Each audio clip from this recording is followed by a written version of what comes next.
For a case of ulcer, you should know, we start with the present history, where the ulcer is.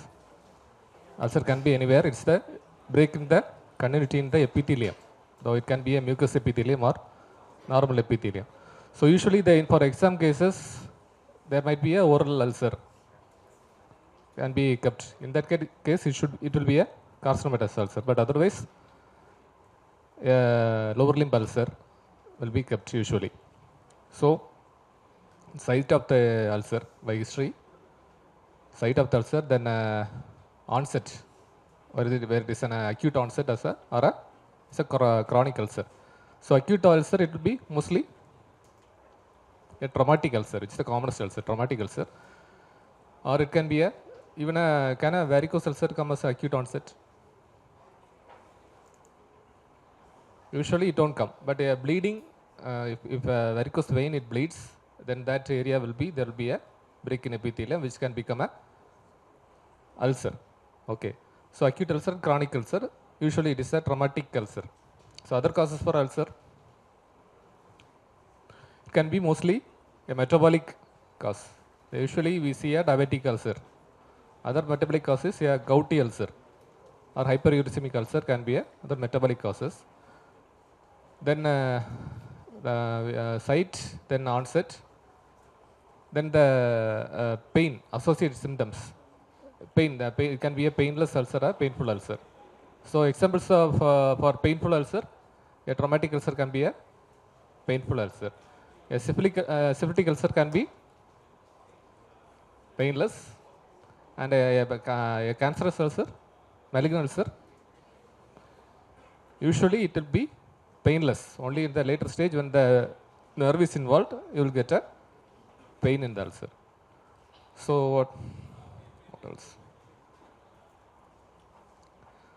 Then any discharge, history of discharge. So what are the types of discharges you know? It can be a serous discharge.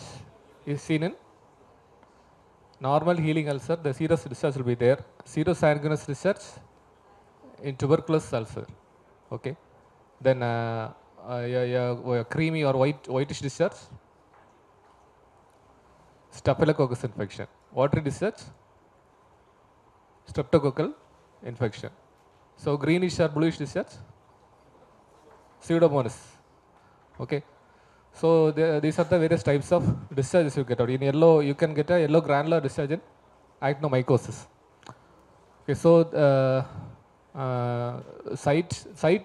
by site, what history? What can you infer from the history of the site of ulcer?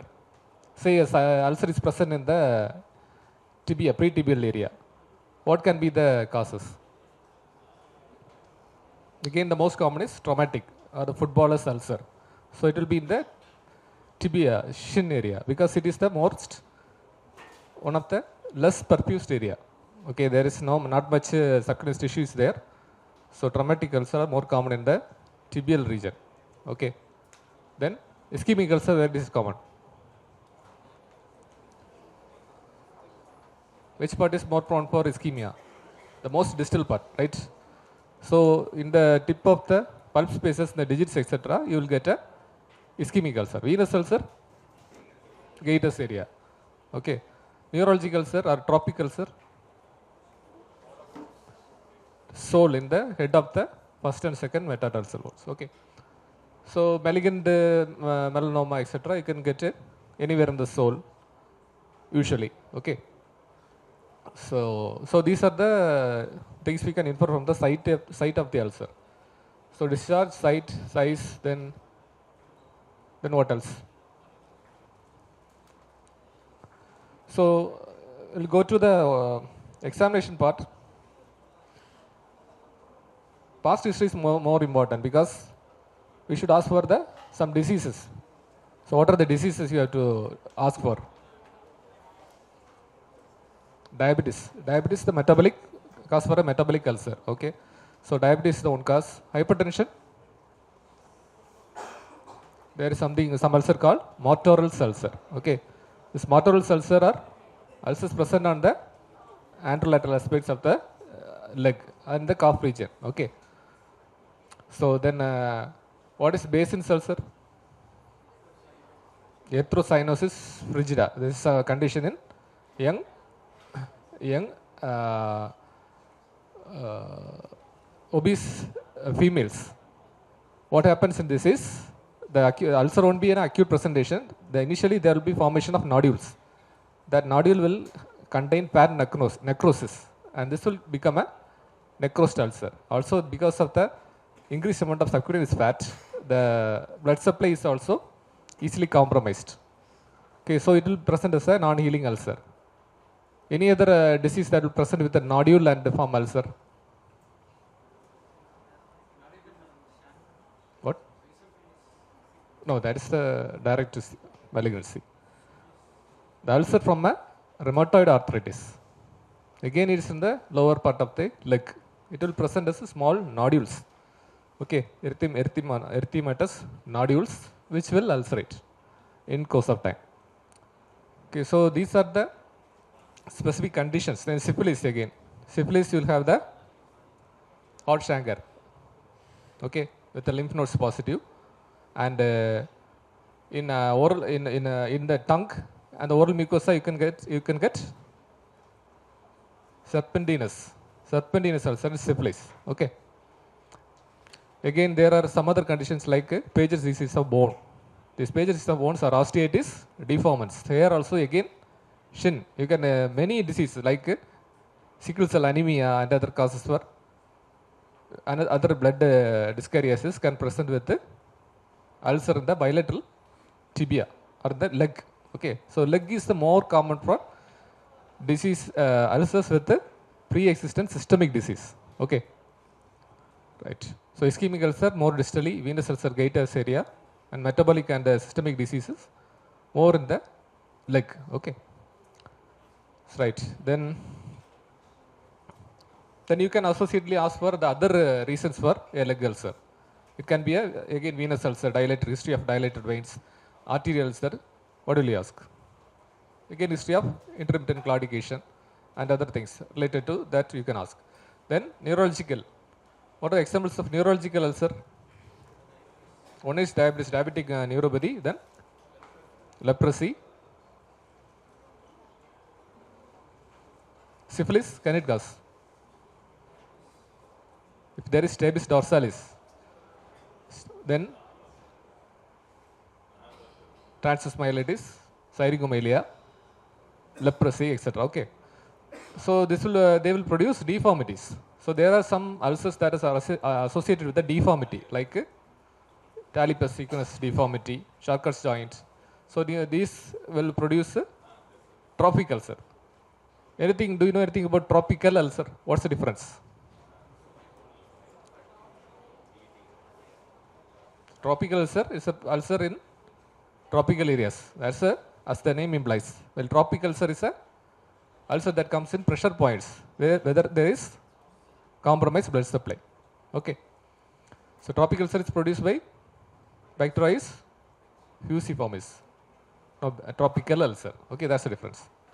Okay, so for examination per se, I think.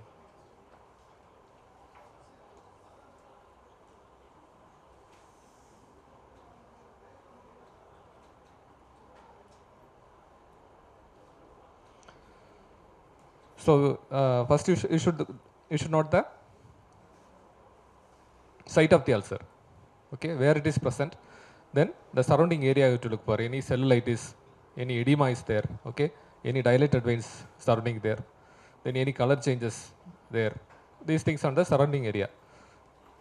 Next comes the margin. So what is margin? Junction between the normal and the ulcer. So it can be a what's the color? The margin can be white or blue in color. Okay. If it is blue, it implies there is active epithelial growth. It is a healing ulcer, and there might be a white margin also because of scar tissue deposition. So the margins can also be rolled up margins. You can get where do you get rolled up margins? Basal cell carcinoma. Okay. Then comes the edges. What's the edge? As you can see, it's a part between the margin and the floor. What is floor?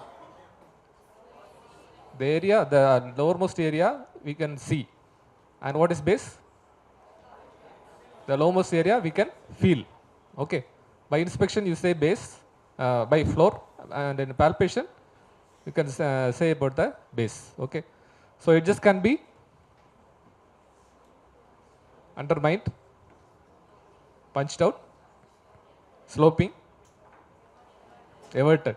Okay. So where do you get undermined edges? Why is that so undermined? Because the subcutaneous area is vastly destroyed by the tuberculosis than the pace at which it destroys the skin. So you get undermining. Okay. In tuberculosis, bed sore, and carbuncle, etc., you will get undermined ulcer. Okay. In punched out ulcer, the edges will be more perpendicular. Okay. So where do you get it? Arterial ulcer, bed sore, tropic ulcer, syphilitic ulcer, rheumatoid arthritis. So these are the conditions you will get punched out edges. In floor, what do you see?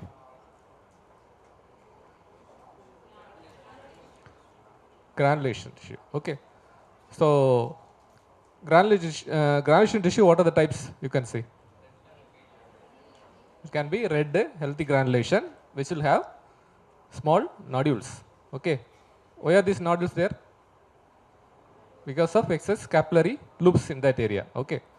So that is red granulation tissue. Then comes the pale granulation in a non-healing ulcer or callus ulcer. You will get a pale granulation tissue. While healing ulcer, it will be more red. Okay. Then the floor can have slough. What is slough?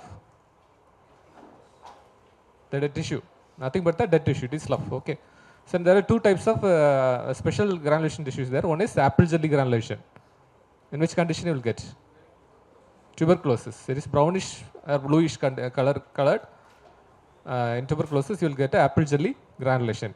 Where you get white wash leather granulation? In syphilis. Okay. So these are the two special types. So the base of the ulcer can be a subcutaneous tissue, a muscle, a fascia, or a bone. Usually a varicose ulcer or venous ulcer won't cross the fascia. Okay. So how will you check the base? If you can see a muscle, if you can see a bone, don't go for checking for a base, because in the floor itself the base is seen. In special case, so like if it is bone is involved, directly exposed, there is no need to go and check for a base. Otherwise, if a subcutaneous superficial ulcer means you catch hold of the ulcer and move it side by side. If you could move it, then it is subcutaneous. The base is subcutaneous. Okay, not affixed to the underlying. So surrounding tissue, they will look for induration. So how will you measure the size? Okay, we have the gauze technique. Okay, especially in ulcer which with discharge, you can dip the gauze over it and then take it out, open it and put it and measure the largest dimension perpendicular to one another. Another method is square grid method. You graph paper, you put it there and then mark it and measure the count the number of squares, and it will give the area. Especially the area of ulcer is more important. Okay. So in the dimensions, you will get it to dimensions, and for third dimension, how will you measure the depth of the ulcer? Correct, sir? Probe, earbud or something. Okay. You should navigate it inside the ulcer through the all crevices and take the which one is the deepest one. You measure it with the surface. Okay, you can keep the scale on the on parallel to the skin surface and probe it. Measure the intersecting point is the point to be measured, and that length will give the depth of the ulcer. Okay. So while palpating itself, you can say whether it is a bleeding ulcer or not. If it is bleeding, then it is a fresh ulcer. It is a healing active ulcer, or it can be a malignant ulcer. Okay, right.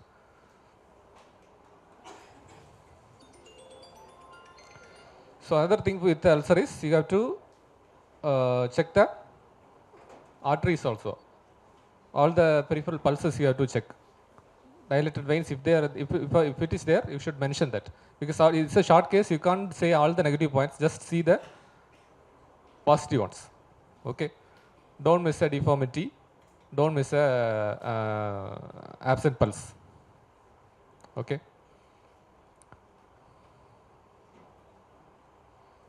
So what is the management of the ulcer usually? So what's the management? The thing is, you should one thing you should not miss is the lymph nodes. In especially the lower limb ulcers, the inguinal nodes, the vertical group of inguinal nodes will be involved. If there is lymph nodes positive, you should say the group of nodes and the number of nodes and the consistency of the nodes, whether they are matted or not. Okay, these all things should be there. Then you have to look for any other markers, cutaneous markers, especially in tuberculosis and syphilis and leprosy. Okay, you get a ulcer, a punched out ulcer or a non-healing ulcer with a missing toe or with a deformity in the toes. You should look for the other stigmata of the leprosy, like hypo, anesthetic patches and thickened nerves. Okay, so this has to, you should not miss that also. So management, you should treat the systemic cause first. Okay, correct the sugar and everything, control the blood pressure. If there is ischemia, then you have to treat the ischemia. Okay, and for varicose ulcer, go for a surgery. And the main thing is do a culture. Before doing a culture, just to clean it with saline and take the culture. Okay, take the culture and treat appropriately. For venous ulcer, there is Biscott regimen. What is that? We have to give limb elevation, compression and massaging. Okay, so compression bandages can be given in that case. But if there is a associated arterial disease, the pulse is feeble or not present, you should not say I will give a compression stocking, because it will further compromise the blood supply. So in that case, you have to check for angle brachial index and other things. So you have to treat the arterial disease first and then go for a venous disease. Okay.